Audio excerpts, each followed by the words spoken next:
My fiancé said, my ex asked me to marry him yesterday and I said yes. Sure, she'd picked better. I told the truth to the one person who mattered. She smiled at me from across our kitchen table, my engagement ring still on her finger, and then, in the most casual tone imaginable, she said, Caleb proposed to me yesterday at lunch, and I said yes. I was still in my flight uniform, exhausted after a brutal 3-day rotation, my overnight bag heavy in my hand. The quiet hum of the refrigerator felt deafening as her words hung in the air, cold and precise, like she was reading from a script. I just stood there, trying to process if I'd somehow fundamentally misunderstood how relationships worked, or if I'd spent 3 years with someone who thought monogamy was negotiable. She kept smiling, waiting for my reaction, genuinely believing this was a mature adult conversation. My name is Ethan, I'm 33, and I fly regional routes out of Denver. Up until that moment, I thought landing in crosswinds was the most stressful part of my job. I'd just finished a brutal rotation, the kind where you wake up at 4 a.m. in a hotel room in Phoenix, wondering if the coffee maker is even worth the effort. All I wanted was greasy takeout and our couch. I always called Olivia after landing, every single time. And she always picked up on the first ring, which is why I didn't think twice when she'd asked what time I'd be home. She was waiting when I walked in, with that look people get when they've rehearsed something, that weird mix of nervous and determined that tells you something you don't want to hear is coming. Olivia sat down, folded her hands like a business meeting was about to begin, and told me she needed to be honest. She worked in pharmaceutical sales, was 30, and beautiful in that polished way that looks effortless, even though it takes work. Apparently, she'd been having lunch with her ex-boyfriend for 2 months. She said it wasn't cheating because they were just talking, working through old feelings, being mature about complicated emotions. Caleb had asked her to marry him yesterday, right there in the restaurant. And she'd said yes because she realized she'd only been with me because I was stable, safe, and convenient. She actually used the word settled, like it was a perfectly reasonable thing to say to someone you were planning a wedding with. She explained she'd chosen passion over comfort, real love over just getting along, and hoped I'd understand she was following her heart. The whole time, she had this expression like she was doing something brave, like this was her personal journey, and I was just a chapter she'd outgrown. I asked her if she was seriously telling me this while wearing my ring. She looked down at her hand like she'd forgotten it was there, pulled it off, set it on the table between us, and said she wanted to do this the right way, with honesty and respect. The thing that truly broke me wasn't her words. It was how calm she was about it, like she'd made a difficult decision and expected credit for handling it maturely. She sat there, hands folded, looking at me with what I can only describe as gentle pity, like I was a puppy who'd just been told we weren't going to the park. I told her to leave. She looked offended, genuinely offended, as if I was being unreasonable for not wanting to discuss this further. She stood, grabbed her purse, walked to the door, then turned back and said something about hoping I'd eventually be happy for her. Like I was supposed to work through my feelings and somehow arrive at gratitude.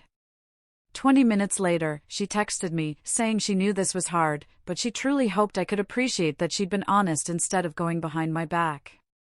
I stared at that message for 10 minutes, trying to comprehend the kind of person who thinks they deserve praise for efficiently blowing up someone's life.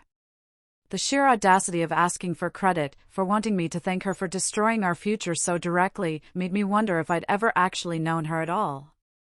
That night, I called my sister Sophie, waking her past midnight. She listened to everything without interrupting.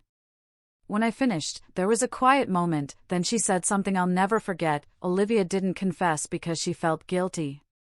She confessed because she wanted permission. That hit me harder than anything else because it was true.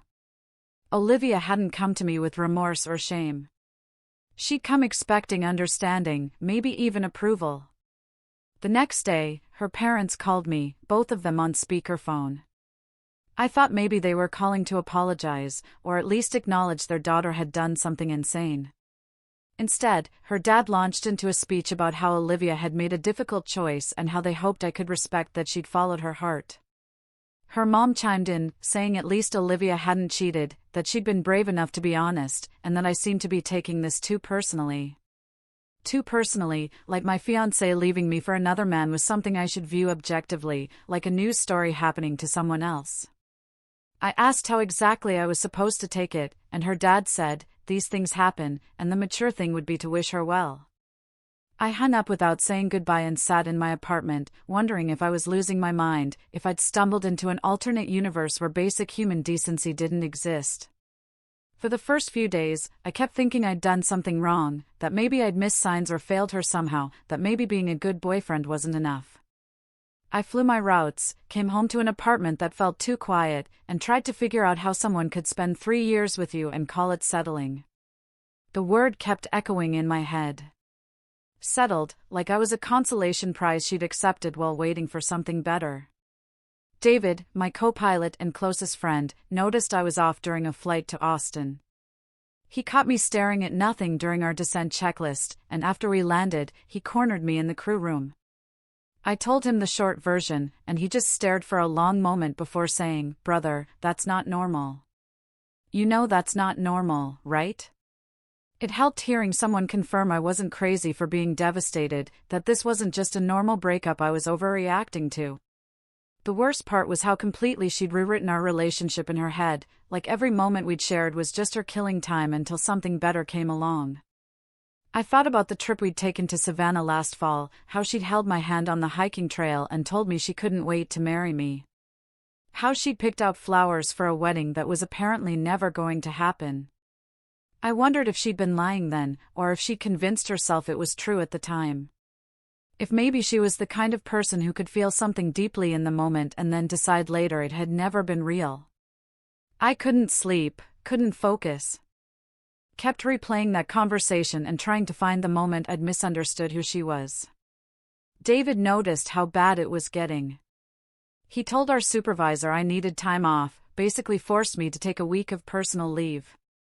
I spent those days in my apartment, trying to understand what had just happened to my life, drinking too much coffee, scrolling through old photos like I could find some clue I'd missed.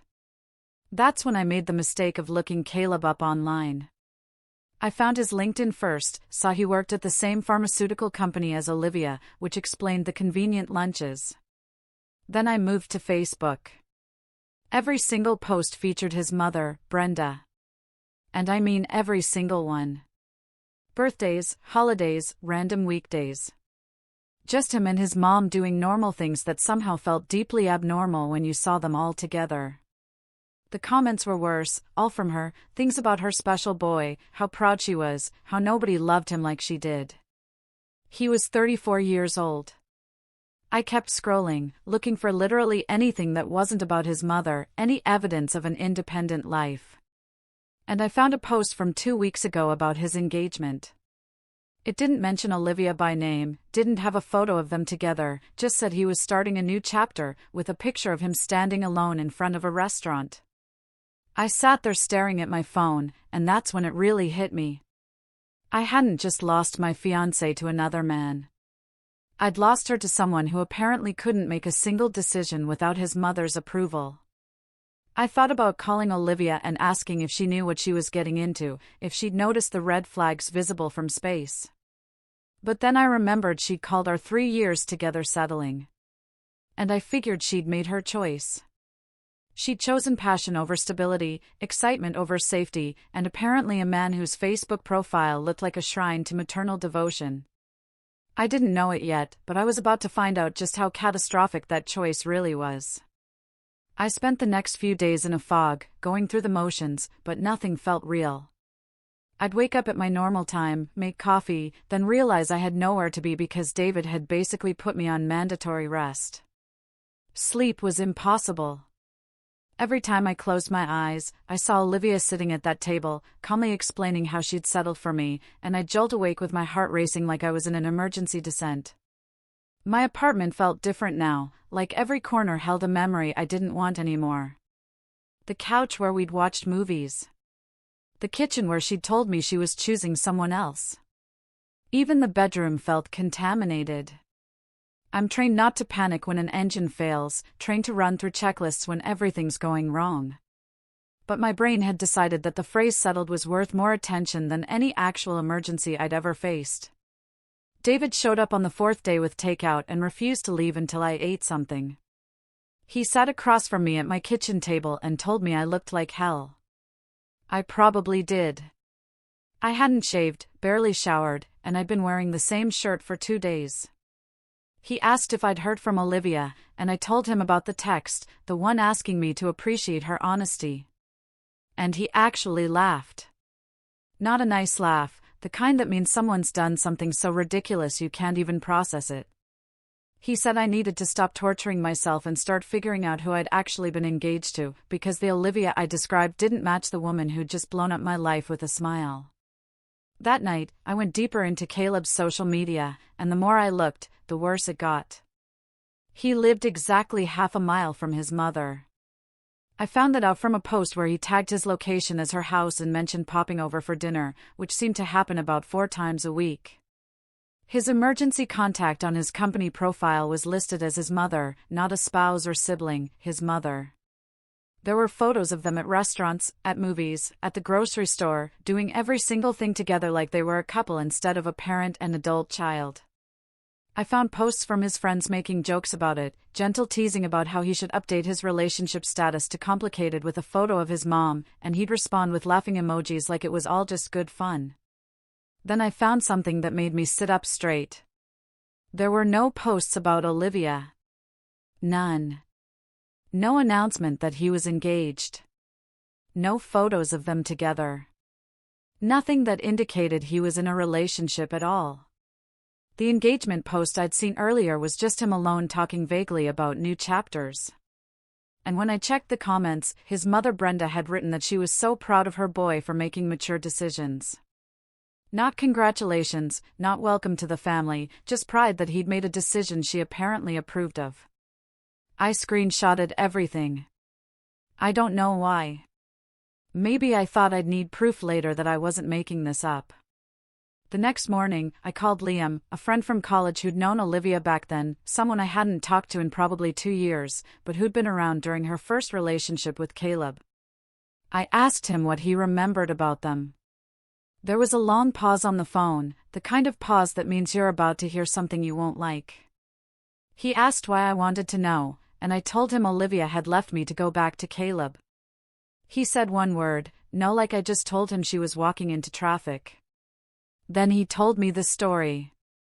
Olivia and Caleb had dated 7 years ago, back when we were all in our 20s, still figuring out who we were. They'd been together for about 8 months, apparently serious, talking about moving in together. And then one day, Caleb just ended it. No warning, no discussion, just stopped answering her calls and blocked her number. Liam said Olivia had been devastated, spent weeks trying to understand what had happened, kept asking mutual friends what she'd done wrong. When someone finally got through to Caleb, he said his mother didn't think they were compatible and he needed to respect her judgment. His mother didn't think they were compatible.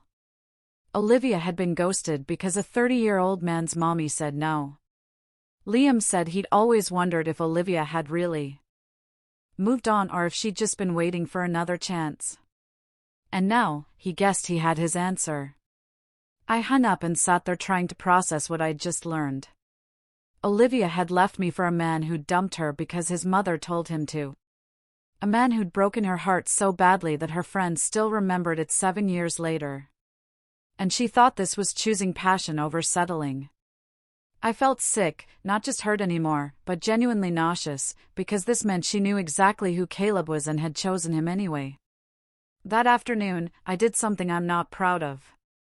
I drove past his mother Brenda's house. I didn't stop, didn't get out, just drove by slowly like I was looking for an address. It was a normal house in a normal neighborhood. Nothing special, but there were 2 cars in the driveway, and one of them was the same model I'd seen in Caleb's photos. At 2 o'clock in the afternoon on a weekday, he was at his mother's house. I kept driving, went home, and opened my laptop to look deeper. I found Brenda's Facebook. Her profile was public, probably because she wanted everyone to see how proud she was of Caleb. Every post was about him, every single one. Baby photos, childhood stories, current updates about his life like he was her entire personality. She posted about his job promotions, his hobbies, his opinions on movies, literally everything. There were posts about his previous relationships, too. And I found one from 7 years ago, right around the time Liam said they'd broken up, where she'd written something about how grateful she was that her son had the wisdom to recognize when someone wasn't right for their family. Our family, like she and Caleb, were a unit, and everyone else was an outsider trying to get in. I found posts about other women too, girlfriends who'd apparently not lasted long. And Brenda always had something to say about why they weren't suitable. Too career-focused, too independent, not family-oriented enough. Then I found something that made everything click into place. Brenda had posted about Caleb's engagement, but it was weird, talking about how she'd finally approved of his choice, how this time he'd listened to her about what qualities mattered in a wife, how proud she was that he'd made the right decision. This time, like Olivia had been auditioned before and failed, and now she'd somehow passed whatever test Brenda had created. I realized that Caleb hadn't proposed to Olivia. Not really. Brenda had approved Olivia, and Caleb had followed orders, the same way he'd dumped her 7 years ago when Brenda disapproved. Olivia thought she'd won him back. Thought she'd been chosen, but really she'd just been accepted by the only person whose opinion Caleb actually cared about. I sat there staring at my screen, and something shifted in my brain. I'd spent a week thinking I'd lost, thinking Olivia had chosen someone better. But now I understood the truth. She hadn't upgraded. She'd volunteered for a nightmare, signed up to spend her life competing with a mother-in-law who saw her as property her son was acquiring with her permission. For a moment, I actually felt sorry for Olivia. And then I remembered how she'd smiled while telling me she'd said yes to someone else. How she'd asked me to appreciate her honesty. How she'd called 3 years of my life settling. The pity disappeared fast. That's when I realized something else. Something that made me pick up my phone. There was one person who didn't know the whole truth yet. One person who was making decisions based on incomplete information. And that person controlled everything in Caleb's life. Brenda had approved Olivia this time around, but she didn't know Olivia had accepted Caleb's proposal while still wearing my engagement ring. Didn't know Olivia had been planning a wedding with me just 2 months ago. Didn't know her precious son was the other man in an overlap. I opened a new message and started typing. Kept it simple. No emotions, just facts. I didn't ask for anything. Didn't demand anything. Just laid out exactly what had happened and when. I attached a screenshot of Olivia's text about appreciating her honesty. Proof that she'd been engaged to me while having lunch with her. Proof that she'd still been wearing my ring when she'd said yes to Caleb. Then I put my phone face down on the table and waited. I didn't know what would happen. Didn't know if anything would happen, but I'd done exactly what Olivia had done to me. I'd been honest. I sent the message to Brenda at 9 o'clock in the evening, then put my phone in a drawer and tried to sleep. I didn't expect an immediate response, figured maybe she'd ignore it, or Caleb would intercept it somehow. But I'd done what I needed to do, and now it was out of my hands. I woke up the next morning to 17 missed calls from numbers I didn't recognize, and a text from David asking if I'd done something insane because someone from Olivia's company had been calling around asking what was going on. I made coffee, sat down at my kitchen table, and opened my phone to find out what had happened.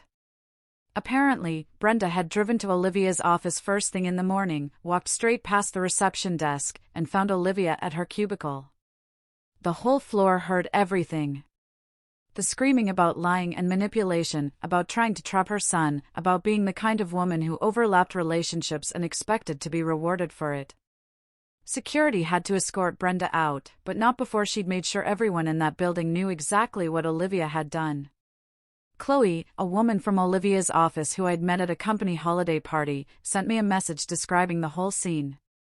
She still had my number from Olivia's contact list, probably from when Olivia was organizing the party last year. Chloe said it was the most dramatic thing that had ever happened on their floor, and Olivia had locked herself in a conference room afterward. She said Caleb had shown up an hour later, not to defend Olivia or calm his mother down, but to do damage control on his own reputation. I wasn't there. Didn't see any of it firsthand. But apparently, the entire pharmaceutical sales division of their company had front-row seats to Olivia's life falling apart. My phone rang that afternoon. Olivia's number. And I almost didn't answer.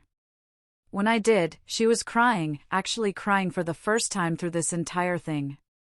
And she said she didn't understand what had happened. She said Caleb had called her that morning and told her they were done. Said his mother was right about her character. Said he couldn't be with someone who'd overlap relationships like that.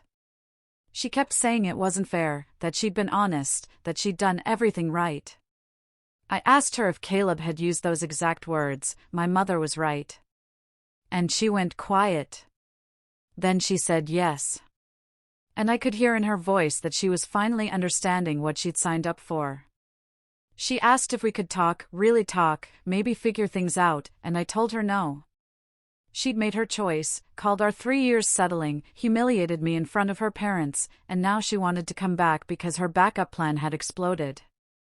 I told her I hoped she'd eventually be happy, used her exact words from that night, and hung up. She tried calling back 6 times, sent messages saying she'd made a mistake, that she'd been confused, that what we had was real, and she'd thrown it away for nothing. After the 6th call, I blocked her number and went back to work.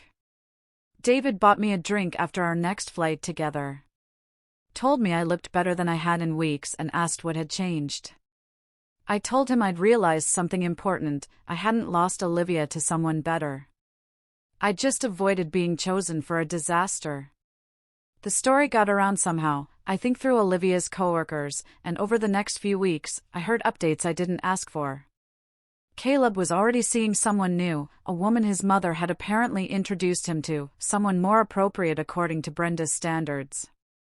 They were engaged within 3 weeks, which would have seemed insane, except by that point, I understood Caleb didn't make decisions. He just followed instructions. Olivia's reputation at work was destroyed. Everyone knew she'd been engaged to one man while having secret lunches with another, and the fact that it had blown up so publicly meant there was no way to spin it. She wanted passion and excitement, and instead she got humiliation and unemployment rumors. Sophie called to check on me one evening, asked if I felt guilty about sending that message to Brenda, and I thought about it honestly before answering. I told her I didn't, that I'd done exactly what Olivia had done to me, been honest about an uncomfortable truth. Let someone make decisions with complete information. Sophie laughed and said that was the most diplomatic way she'd ever heard someone describe revenge. And I told her it wasn't revenge, it was consequences. Olivia had made choices. I'd made choices. And neither of us got to control what happened after that. I sold the engagement ring 2 months later. Used the money to completely redo my bedroom. New mattress, new sheets, new everything. I went on a few dates. Nothing serious, just reminders that there were women out there who didn't see relationships as additions for something better. I ran into Olivia's mother at a grocery store about 3 months after everything had happened.